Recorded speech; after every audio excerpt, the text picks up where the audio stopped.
Welcome everyone to our monthly Patreon Q&A. I want you, first of all, to thank you all for accommodating the switching of the date for this month. I've been traveling a lot this month on work, two different conferences, two different presentations, a lot that you'll see the fruits of. I hope you've all taken a look at the new Patreon tiers. We'll be retiring the benefits of the old tiers this week, so please sign up for the new tiers to remain actively a part of this community. I am incredibly grateful for your support. I can tell you that my work is being taken up and appreciated within several important networks of communities and of academics. So thank you so much for affording that.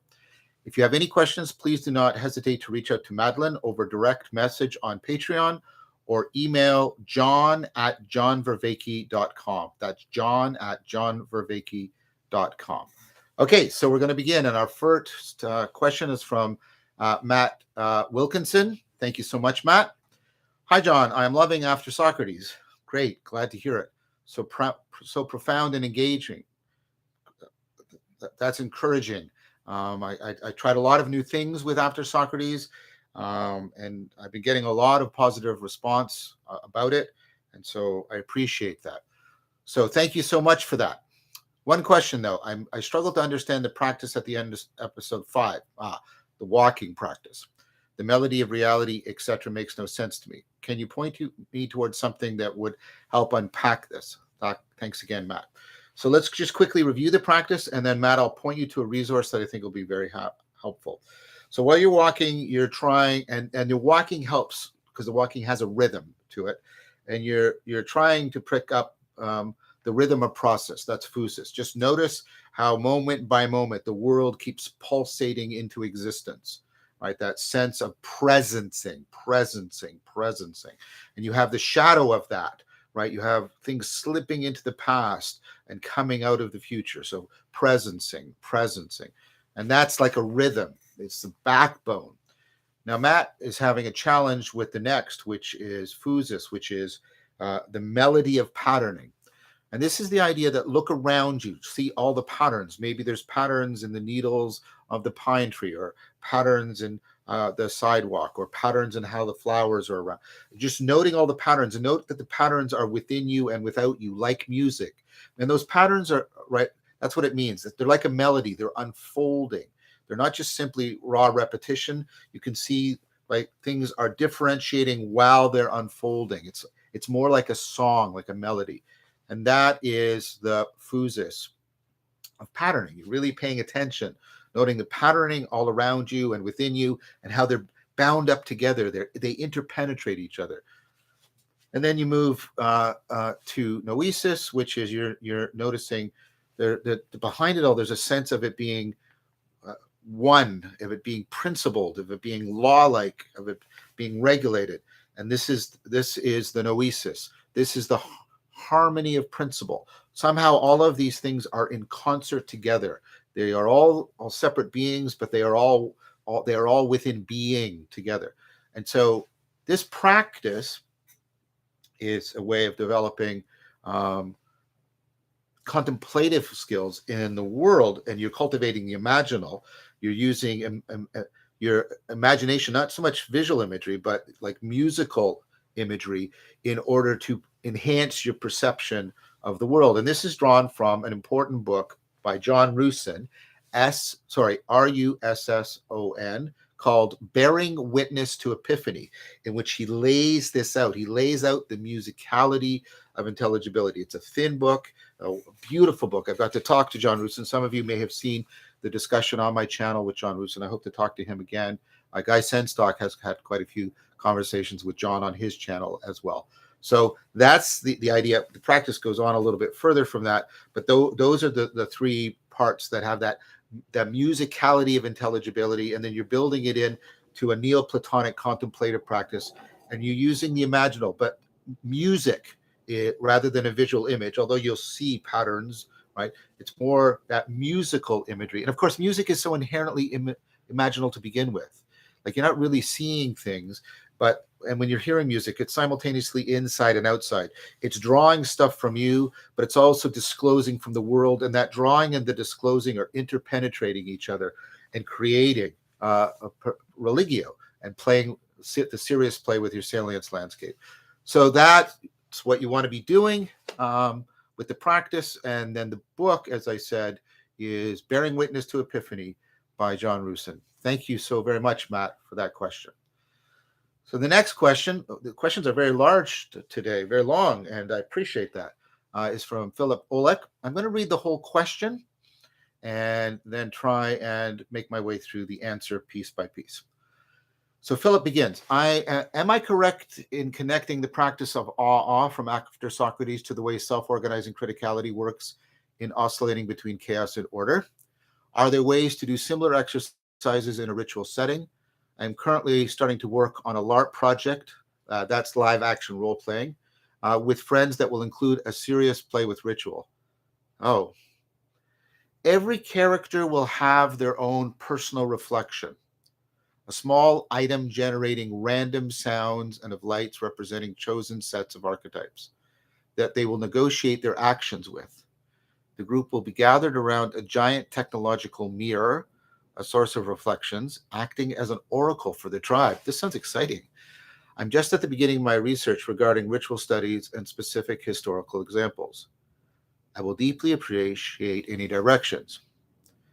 The whole project is aimed at, other than having fun, of course, to be an imaginal exercise in tribe building and communicating with hyper agents, and also an artistic metaphor for technological society. LARP is a fertile ground for that, as it assumes suspension of disbelief and is in itself a kind of serious play. First of all, I agree with what you just said. And secondly, the way you're trying to bring a serious play and ritual and the imaginal into LARPing, I think is very appropriate. As you'll see when we move on later, especially some of the episodes specifically on ritual and the imaginal, right? But you'll get especially when we demonstrate them, episodes 10A and B, you'll see that a lot of it is exactly as you insightfully noted, is this attempt to co-opt, exact, access, and activate self-organizing criticality in order to afford more present insight and more profound kinds of insight. So there's a lot. I mean, there are a lot of practices and rituals that have that dynamic in them, in which there is an ordering process and then a destroying process, an ordering process and destroying. For example, the ritual of Tai Chi Chuan, right? You're doing a yang, you make this move, you're exploding the heart, for example, and then it breaks down and opens up into another move. And so you go from yang, break down, and then a yin emerges, which is already an opponent processing with the yang, and then back out again. And so you can see in many of the practices, you've got this moving in and out, the contemplation practice, which is expansive, and then the meditative practice, which is condensing, and this is breaking frame and making frame, zooming out, zooming in. There's so many rituals in which this is a organizing grammar for the ritual. Try to remember to also layer. So opponent processing, right? You can have multidimensional opponent processing like you're doing here, but you also want to layer. You want to have an aspect of the ritual that is primarily, right, very participatory, right at the basis of the sensory motor loop. And then that should layer onto, it can be exapted into a perspectival ritual that picks up on it. So, right, this is the vertical jazz. The horizontal jazz is when you're jazzing with other people. The vertical jazz is the jazz between the kinds of knowing. So you do something that's primarily participatory sensory motor, and then that gets taken up into the perspectival, another ritual, but it's layered on, and then that gets taken up into the more procedural, and then that can be taken up into a propositional or even dialogical practice. So you want to do the opponent processing, like you're saying. You also want to pay attention to the layering. I think I want to hear from you, Philip, how this goes. Um, there has to be a proper empirical aspect to this. Like, try this out. I want to see what happens, and hear back from you. But I think what you're proposing is excellent. I think LARPing, and I mean, when you get to Jeep form, it's already passed over into ritual, to my mind. The thing that will turn it into a ritual other than serious play is the degree to which you are trying to affect bleed, the degree to which you're trying to blur the boundaries between what's happening in the practice and real life in a healthy way. That's what serious play should do, not in a logical identification way, which means you're going crazy. But you're after bleed. The degree to which the ritual transfers to non-ritual contexts, transfers to other domains of people's life, other levels of their psyche outside of the serious play, and affording, the finding, the formulation of problems, the creating of new connections and structural functional organizations in whatever domain you are significantly engaging in some kind of long-term endeavor. So keep an eye open for that too, Philip. Thank you very much for your excellent question, and I'm how do you say things without sounding self-centered? I want to express my appreciation for the way people are taking up after Socrates. And what I really requested and advised was, don't just watch the lectures, get into discussion groups. A lot of them are emerging. Robert Gray is running one, and I seriously get involved with that. It's at the Stoa, and Alexander Zachary, I think, is working with him, and I think they're also doing one on Robert's channel. There's that, and then they're taking this up and they're seeing how they can experiment with this and transfer it to other domains of their life in an insightful and enriching fashion. That is how After Socrates was intended to be received. Doesn't mean, of course, that people won't have criticisms, and I'm getting criticisms. And of course, I appreciate constructive criticisms set within an acknowledged, proper appreciation, meaning understanding and valuing what's good in the thing, good in the series. I ignore just insults and ad hominems and accusations and cursing and all that. That's completely irrelevant. But people taking it up and engaging with it, I'm just so happy about that, because that is how I intended it to be taken up. So thank you very much. The next question is from Gabriel Garcia. Gabriel begins, thank you so much, Gabriel. What is your vision for the ecology of practices as presented in After Socrates? Do you expect from each viewer to practice all of the listed practices as a single routine? Or are you giving an abundant amount of practices so that each viewer follows the ones that draw their attention the most? When considering this, I noticed that all of the given practices can help to promote changes in participatory and perspectival knowing. So this being the case, are all of them different roads that lead to the same path? That's an excellent question, Gabriel.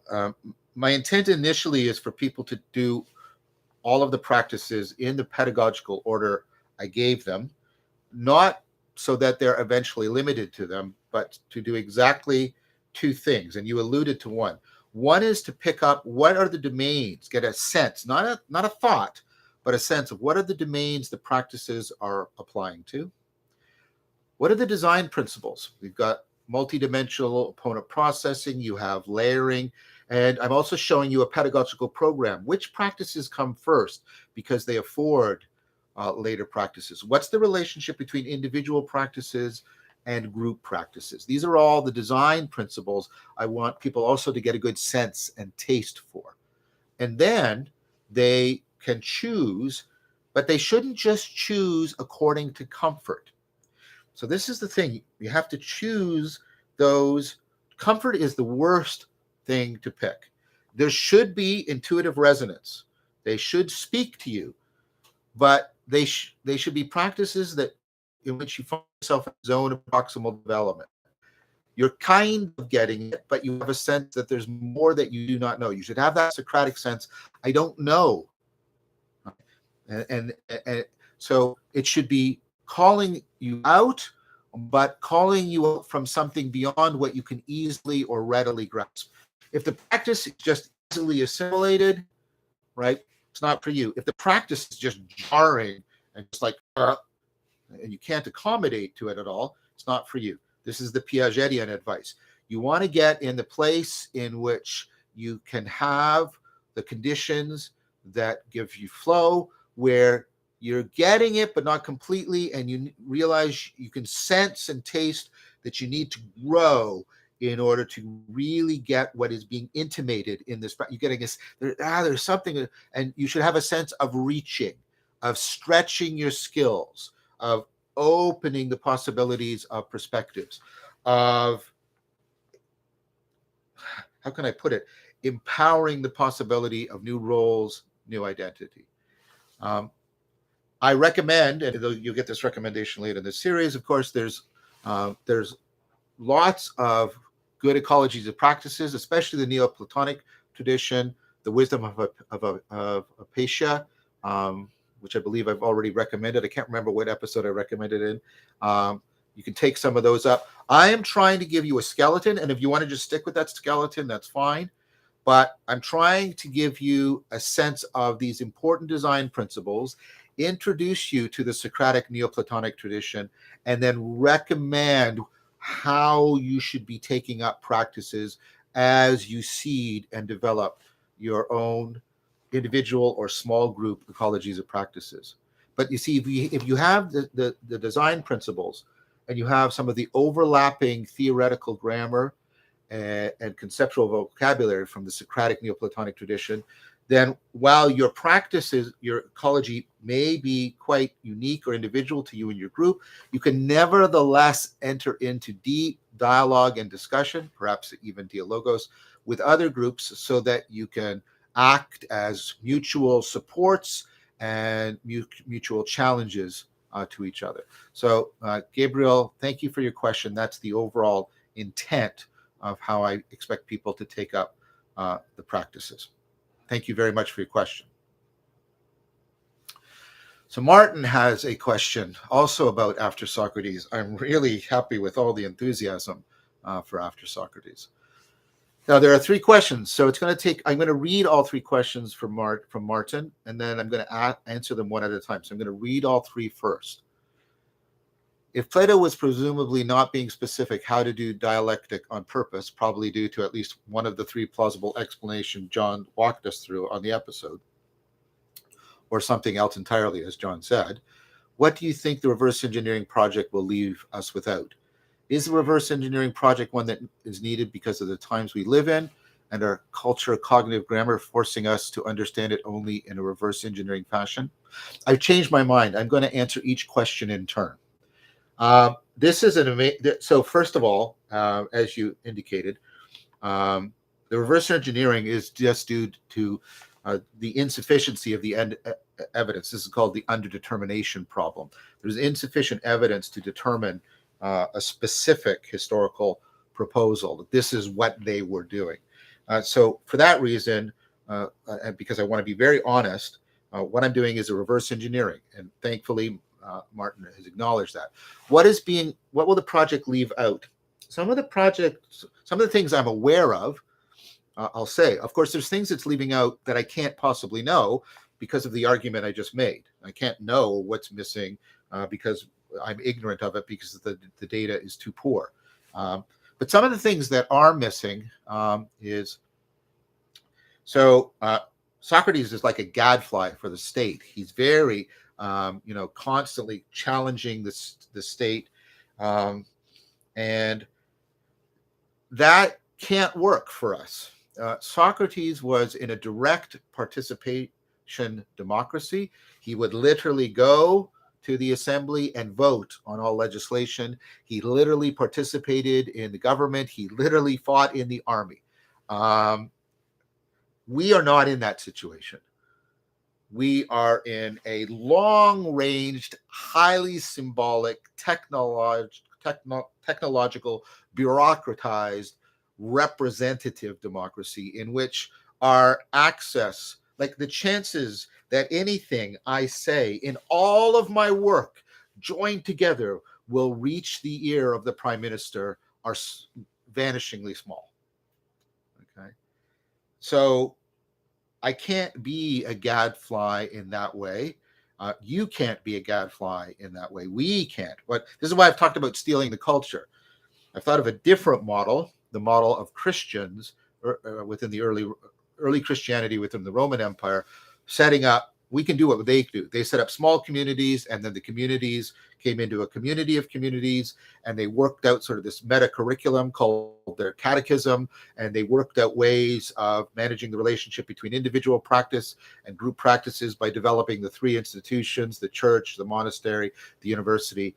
All of that. That is how I'm recommending it. So that direct um, participation in challenging government is not available to me. And to most of us. So that aspect has to be left out. Socrates was a lot more combative. I suppose is the right term. He was a lot more about drawing people out into contradictions. Um, that's because he's in a culture that is built on this kind of very powerful, verging on aggressive competition, and it's very, very male centric. Very male centric. There are no participants in the dialogue in other than a couple of really important exceptions, like Diotima, which says that Plato understood something about women and access to the contemplative dimension, and he hints at it in various places. But the dialogues themselves are nevertheless um, very, very male centric, and I I believe that that's not what we need right now. We need women, uh, not just men and women, open to all the genders. We need everybody to be able to participate in this, and so that is why the reverse engineering has tended. I've tend to, I've tended to try and transform the attempt to draw people into reductio ad absurdum into this more trying to see what was mistaken, what was missing, what was mysterious, and and therefore put it more on positive construction.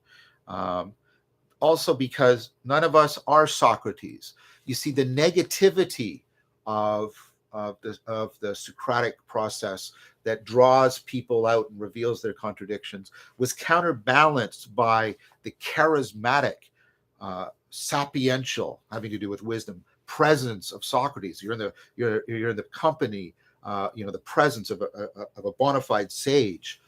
We don't have that. So we can't rely on that to counterbalance the more sort of critical, incisive elements of the Socratic practice. So some of the things were left out precisely because we're not in a direct democracy.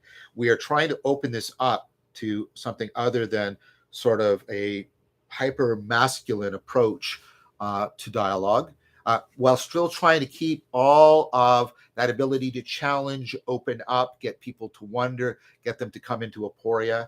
Um, and we are not. We can't wait for Socrates to show up. We don't have that time, and genuine sages. Well, they're really rare, and so the proposal was, can we play more on the logos and the intelligence, the collective intelligence within distributed cognition, so that we can all act as sages to each other within the dynamic flow, within the collective intelligence of distributed cognition. So those are some of the things more explicitly brought in to try and um, exapt, I think, is within the reverse engineering what was going on in the Socratic practice into something that can work for us. And also, um, The dialogues have a small number of people in them, right? 2, 3, 4, maybe. I think there's more at the Phaedo because they're gathered around Socrates. We're trying to do a practice that has small groups that are operating within large groups. Um, and so, there's been, I've paid a lot of attention to how some of the Buddhist communities practice this, how some of the Christian communities have practiced this. So all of that is going into that reverse engineering. Second question, what's the name of the other type of memory that contrasted against episodic memory? In the video, there's an example of when the person learned how much 2 plus 2 equals, saying something like, I learned that back in school, but can't remember exactly what. That's called semantic memory. Semantic memory. It's your memory for facts, like cats or mammals. Number 3, what's the definition of non-propositional second-person perspective and its advantage in true dialogos really? Is it seeing the world as if I had your participatory and perspectival knowing, but without your propositional knowing, or the other way around? Having your propositional knowing, but my participatory and perspectival knowing. Note that I use the word advantage instead of goal, as I don't believe there's a goal or something tangible to be achieved in two dialogos, but by the same or similar token, advantage may also be incorrect. I'd appreciate clarification around this tool. What you said first is exactly it. So you are trying to pick up on the perspective and the co-identification process that's going on in the person you're having the dialogos with, and allow that to transform and inform your propositions as you try to come into more of a conformity, meaning a resonant reciprocal opening with that perspective and participatory knowing. I know what you mean by advantage. Perhaps you mean more like advance. It helps the process advance and move forward. It draws people into more reciprocal opening. It gives them it's more conducive to the shared flow state. So, Martin, thank you very much for your very sophisticated and excellent questions. Thank you for the answer. I hope you found it helpful. Felix also has a long question, so thank you very much, Felix. I'll go over your question. I appreciate all of this tremendous interest. As I say, and it is my responsibility to answer these questions. I want to encourage people, though, to get into discussion groups and bring up these kinds of questions with each other as well. This shouldn't be totally bound to me or even to the people that are in the series. So Felix begins. I have a question regarding the cultivation of an ecology of practices from the incredible amount of practices that are being taught. For instance, I have an ongoing practice that worked very well for me. At this point, it's mostly letting go into a flow state, which leads to a mosaic of resting in awareness, savoring pleasant energy phenomena, inquiry into emptiness, and inquiry into difficult emotions as they come up. That sounds like an excellent practice, Felix. Additionally, after some practices for lucid dreaming and dream yoga, now the practices you are introducing in After Socrates really resonate with me. Good. They should. That would be my hope. See, I just want to break here and make something really, really clear. I'm not trying to be imperial. I'm not trying to say the Socratic Neoplatonic path is the way.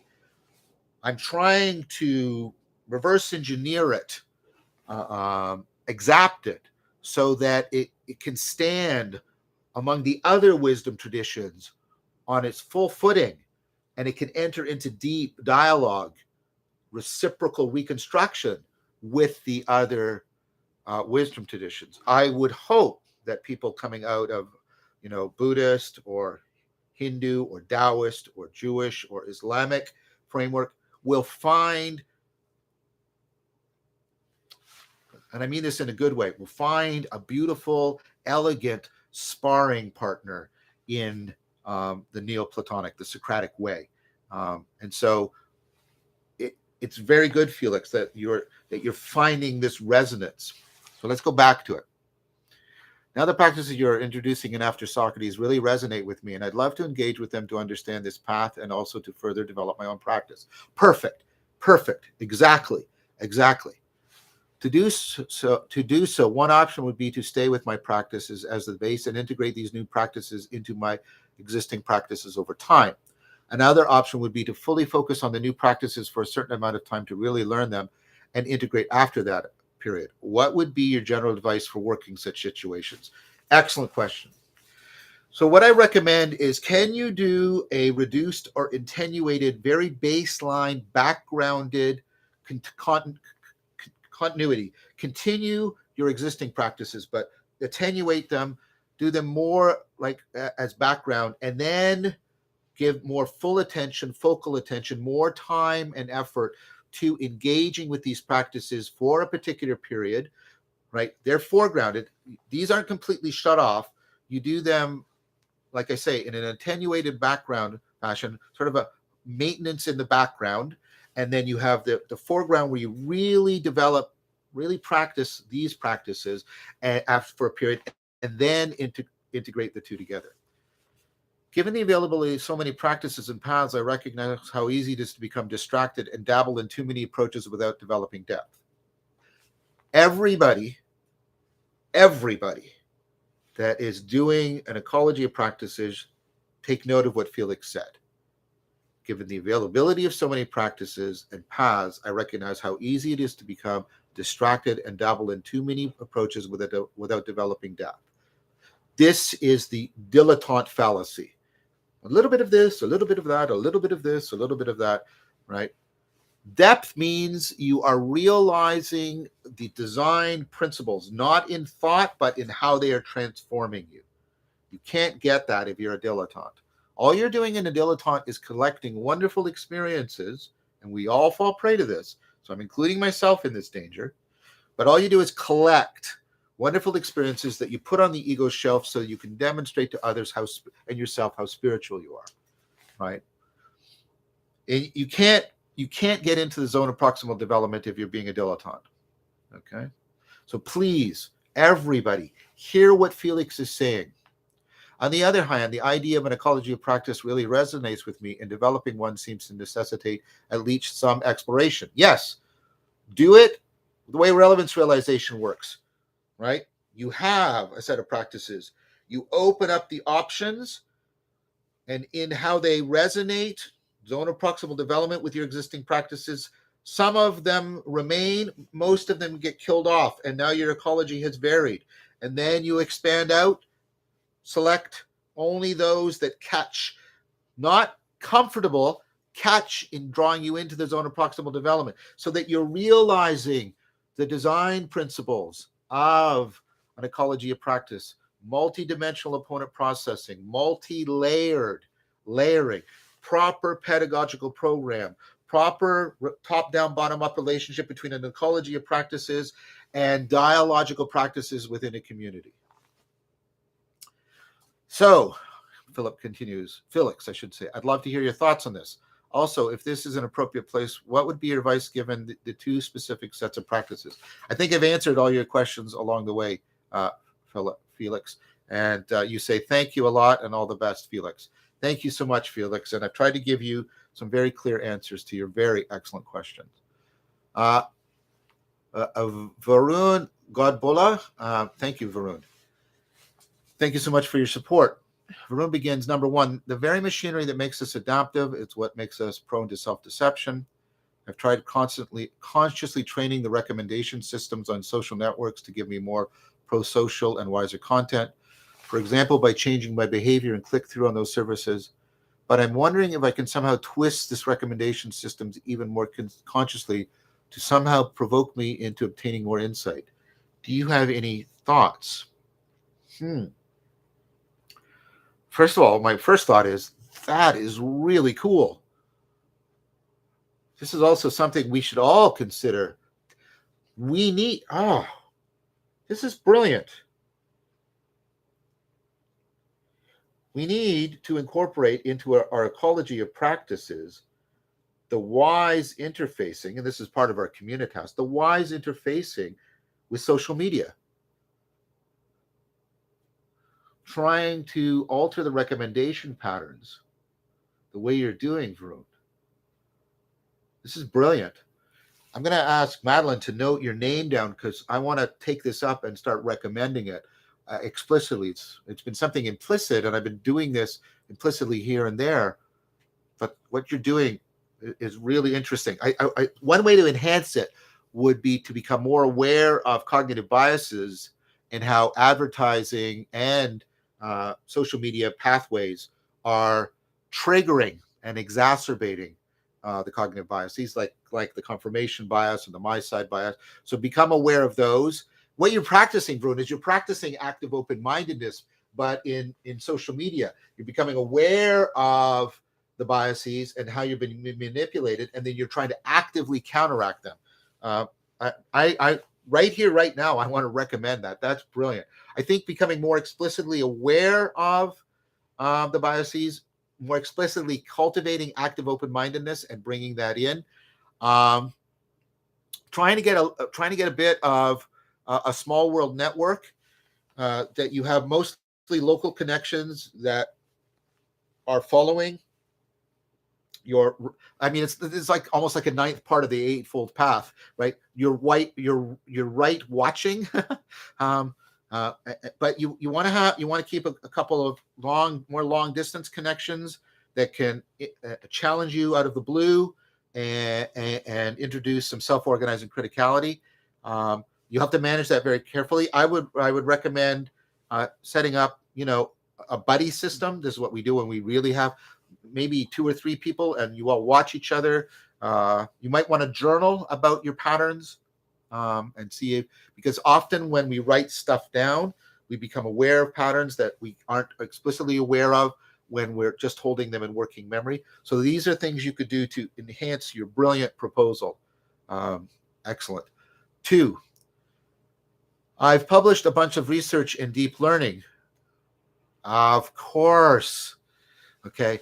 And I'm increasingly interested in making academic contributions to alleviating the meaning crisis. I've started reading some of your papers, but I was curious if there's anything you recommend reading to ramp up faster. For example, if a grad student told you that they wanted to get started, what 3 pieces of work, either books or papers, would you absolutely recommend that they read? So I think in order to deeply get into 4E cog psi and the perspectival and the participatory, I think you should take a look at Evan Thompson's work, the earlier work, The Embodied Mind, and the more recent work, Mind and Life. Those are 2 books I would highly recommend. I think Varela's book, Ethical Know-How, is great about wisdom as a good book. The Sovereignty of the Good by Iris Murdoch would be my 3rd book, just to get you started. That's all on the wisdom, deep continuity hypothesis, the relevance realization, deep learning. Mark Miller's work. Just find papers by Mark Miller and read them. Some of the work that Brett Anderson is publishing online on Medium, read that stuff. That would be a good start. So thank you very much, Varun. I really was really impressed by your practice, and I think this should be a proper domain within any good ecology of practices. I'm going to give this a lot more thought. Okay, now to Nancy. Do you have an opinion on McGilchrist's wager, similar to Pascal's wager? I'm not aware of it. If you present it here, I'll take a look at it, but otherwise I'm ignorant and I won't comment.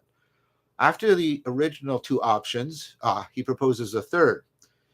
If God is an eternal becoming, fulfilled as God through the response of his creation, and we for our part constantly more fulfilled through our response to God, then we are literally partners in the creation of the universe, perhaps even in the becoming of God, who is himself becoming as much as being. This is a very Whiteheadian approach to God, in which case it is imperative that we try to reach and know and love that God, not just for our own sakes, but because we bear some responsibility, however small, for the part we play in creation, and indeed how big or small we cannot know. The terms are derived from our limited experiences in a finite world. This is from The Matter with Things, page 1259. I have the book, and like many people, I have not yet read it because I'll need a month to read the 2 volumes. Just those books, just those 2. As in many things, I find myself in convergence with Ian. So for me, this is how I would rephrase it: wisdom and a relationship to sacredness are not optional for us. Um, but I find that runs largely independent of Pascal's wager. And so my way of putting it is, you either are doing this implicitly. Oh, I'm completely secular. Really? And do you watch sports? Sports is a religion. Almost every anthropologist would readily, easily acknowledge the way we participate in sports is a religious ritual, and we are trying to find our teams sacred. Whether or not it's a good ritual that transfers outside of your life, it used to be, we used to try to train good sportsmanship and other things, mutual respect to an opponent. But of course, sports is starting to lose all of that. But that's just an example. So you're either doing this unconsciously, implicitly, or you're doing it consciously, explicitly, reflectively.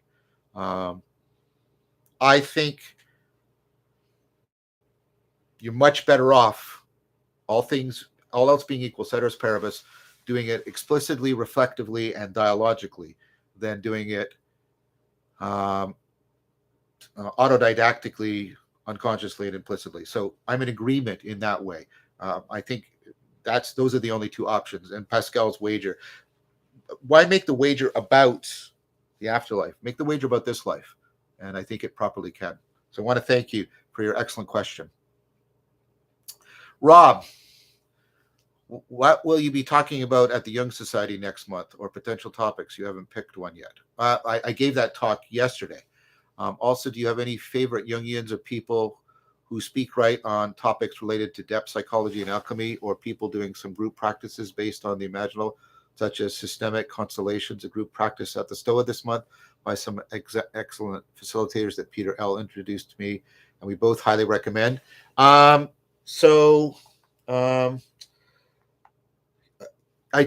wasn't speaking. It was a question with David Dandra. He was asking me a bunch of questions about the meaning crisis and about ritual and non-propositional knowing, and trying to see if bridges could be built, and I think they were to Jung. I mean, one of my closest friends and collaborators is, to me, one of the best current readers of Jung, who is Anderson Todd. Just follow the work he's doing. Bernardo Kastrup has written a beautiful book. I've been told I haven't read it yet, but Anderson, whose judgment I deeply respect, has said it's excellent. It's called Jung's Metaphysics by Bernardo Kastrup. Raf has a book on chemical imagination and ally work. These are both excellent books containing excellent practice. So, I'd like to know more about this systemic constellation. So perhaps I'll ask Peter about it. So thank you very much, Rob, for your excellent question. We're now shifting to live questions from the chat. Thank you to Patreon subscribers and everyone watching right now. The first is from Eric Hendries. What are your thoughts on Plato's unwritten teaching? Do you have a sense for what they might contain? How important do you think it is to understand them if we are to understand Plato? This is right. This is a deep controversy. In the third way that I follow, Gonzalez and Highland and Ruchnick and just a whole bunch of people, many of whom I mention in the series, think the third way is to the first way is that everything in Plato is just sort of in the literal propositions and the arguments, and that's all we have to pay attention to, sort of mainstream university presentation.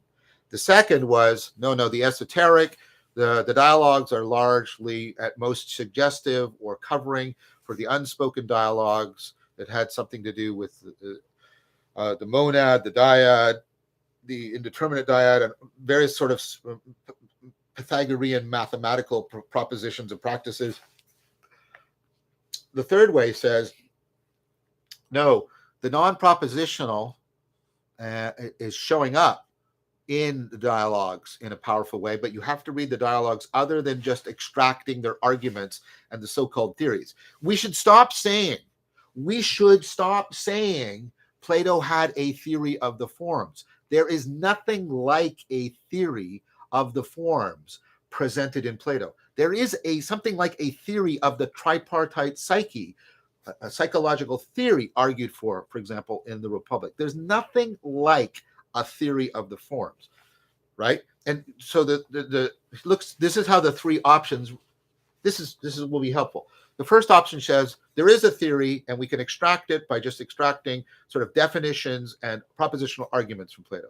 The second one says there is a theory, but it can't be found in the dialogue, so it's esoteric and it was unspoken. The third says there is no such theory, and the attempt to find a theory or propose the theory is outside of the dialogues is to misunderstand the inherently dramatic and dialogical nature of the dialogues.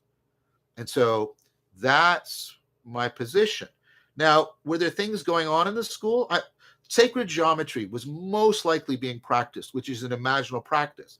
Should we adopt sacred geometry? I'm not sure about that. It doesn't have the same binding.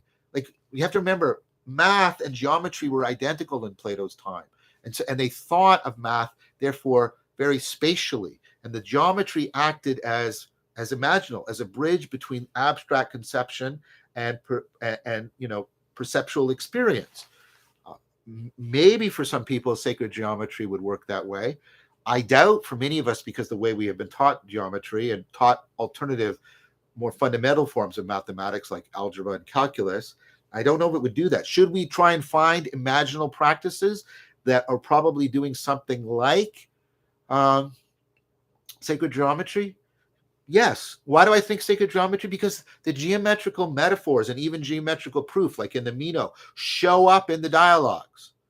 So again, this is where I think the reverse engineering conjoined with the third way of reading Plato is the most important. I'll finish the rest of Eric's other questions. Do you have a sense for what they might contain? I gave you an example. How important do you think it is to understand them if we are to understand Plato? Like I said, I think what's more important is that we reverse engineer practices that have an analogous function for us, and then do what Gadamer called the bridging of the horizon. Go as far as we can from where we can understand. So, and we meet at the horizon of what was probably available to Plato. So, Eric, thank you very much for your excellent question. Brian Rivera. Thank you, Brian. Oh, thank you so much, Eric, for your support too. Thank you, Brian.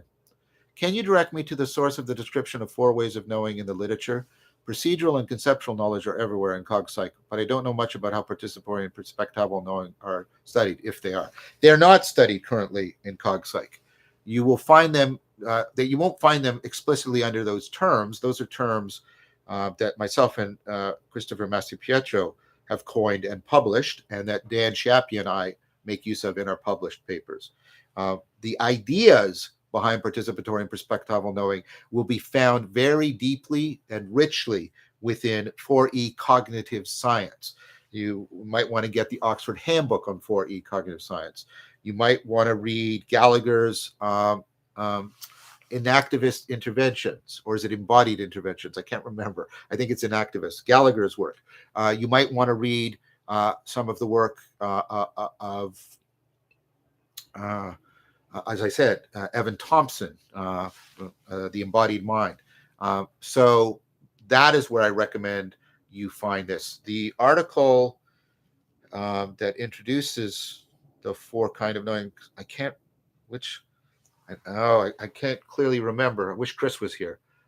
Sorry, a lot of stuff has been published last year, in the last 2 years. And I can't remember if I don't think it's in the Meta Modern Reader. I think it was in the Side View. We explicitly published a table of the four kinds of knowing. That's where it actually has its published home, I believe. I'm not too confident about my memory. But the ideas, for example, if you read the three papers that Dan and I wrote on the rovers, you can clearly see the perspectival and the participatory. If you look at L.A. Paul's work on transformative experience, the two kinds of ignorance she talked about map explicitly on to, well, not explicitly for her, but for me, map explicitly on to the perspectival and the participatory. And I've actually presented this mapping to Lori, and she was completely happy with it. That's the kind of place where you look. Thank you, Brian. So Dave Nadig, love the internal work, but how should we think about relevance realization in relation to social institutions, governments, religions, academia? How do we make them more wise so that we can solve large scale problems? So, Dave, I'm going to do something. I'm going to point you to a talk I gave in the Czech Republic on democracy as relevance realization that instantiates opponent processing of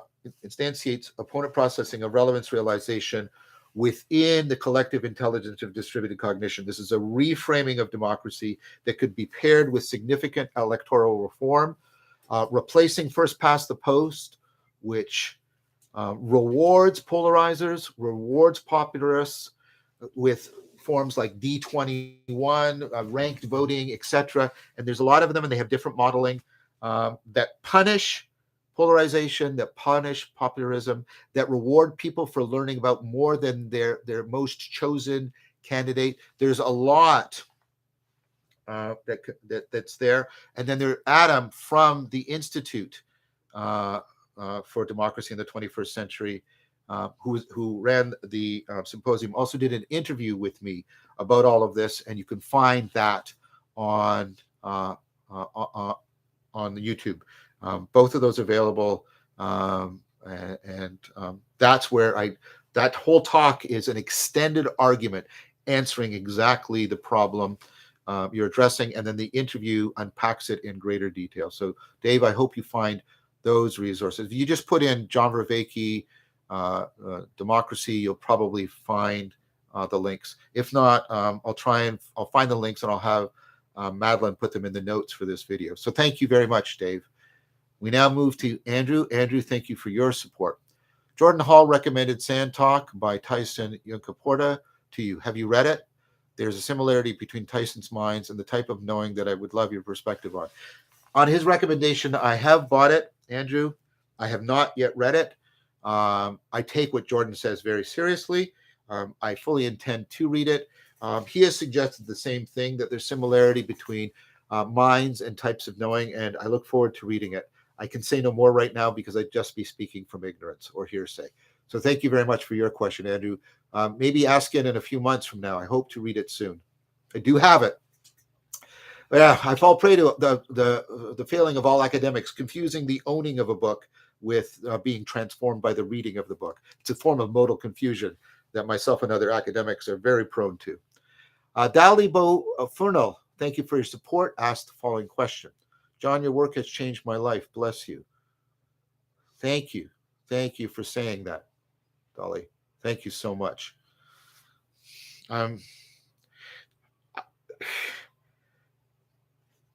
The sense of exposure and the way it's triggering my social phobia has been growing. I am not complaining. I'm deeply appreciative of the recognition of the success,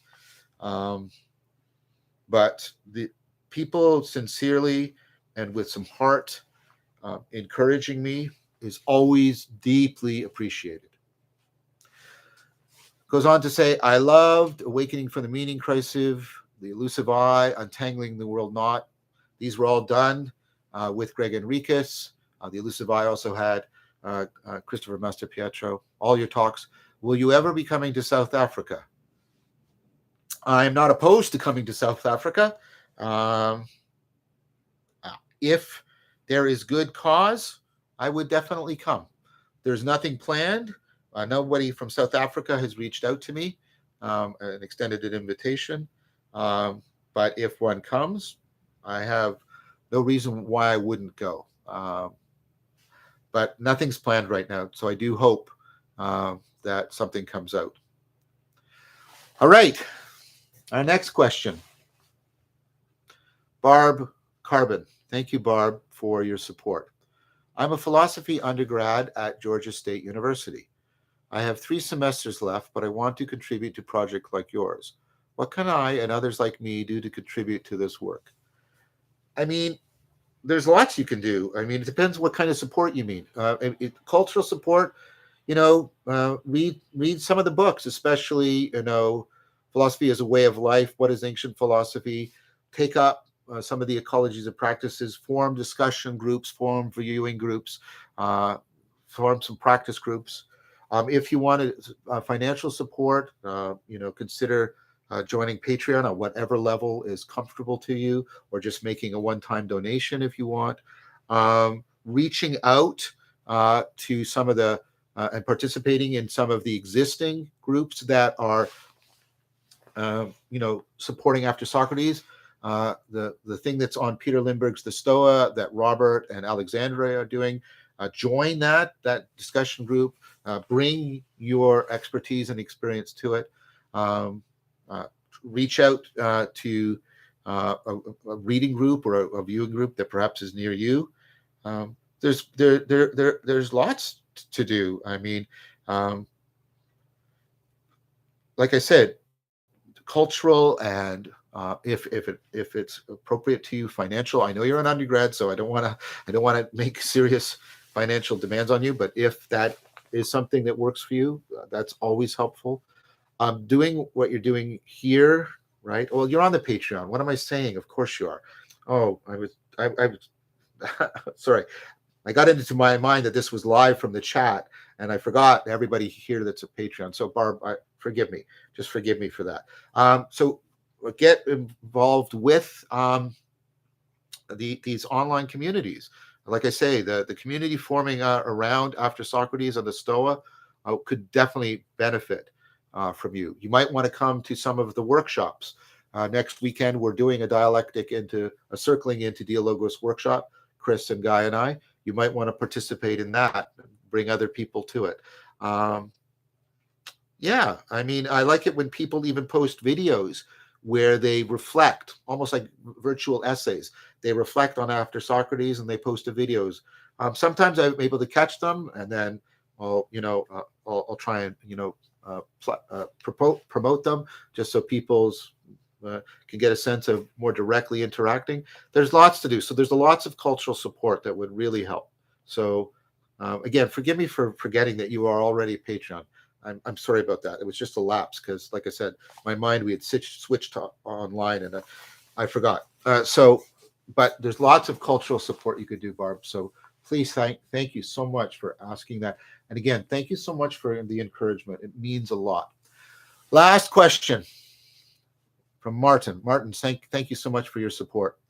What's your opinion on the work of Daniel and Jordan are doing in the Neurohacker Collective with nootropics and in general ways to supercharge our minds to get closer to wisdom? Is that possible? Well, first of all, that's Jordan Hall and Daniel Schmachtenberger. I have a tremendous amount of respect for the work that Jordan and Daniel are doing. I think that there is a role for nootropics. I don't think Daniel or Jordan think this either. But I'll just speak for myself because I'm sure about that. I do not think they should be taken the way we take medicine or vitamins or supplement. They should be taken and within an existing ecology of practices, right? That is homed within a community that is doing dialogical education of collective intelligence. So I think if properly framed and properly incorporated, I think they can help, like psychedelics, to power transformation. But I do not think you should think you are taking a wisdom pill or a wisdom vitamin. I think that is an incorrect framing, and I think it could in fact be deleterious. So I hope you found the answer to your question, Martin, helpful. Thank you for your support. Thank you, everyone, for joining me for this Q&A. We're doing these every third Monday of the month at 3 p.m. Eastern. Please, though, check. Follow me on Twitter. Follow the postings on the community. Follow things that Madeline posts for Patreon. We are scheduled to every third Sunday of the month, but I'm requesting more flexibility around that, because there's so much happening right now and there are so many things and opportunities that are very time sensitive.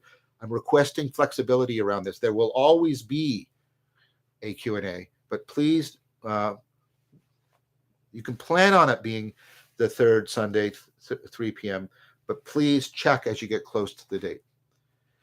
This video will be available publicly on the YouTube channel afterwards. Thank you so much for the support. I want to thank the team, especially the work of Madeline, who puts all of this together and runs it and organizes. And of course, for the work of the executive director, Ryan Barton, and the work of our media manager, Eric Foster. There's just so much going on here. So many people are contributing to making this viable. All of you are doing so much, and I want to thank you so very, very much. Take good care, everyone, and thank you, as always. I always mean this. I really do. Thank you for your time and attention.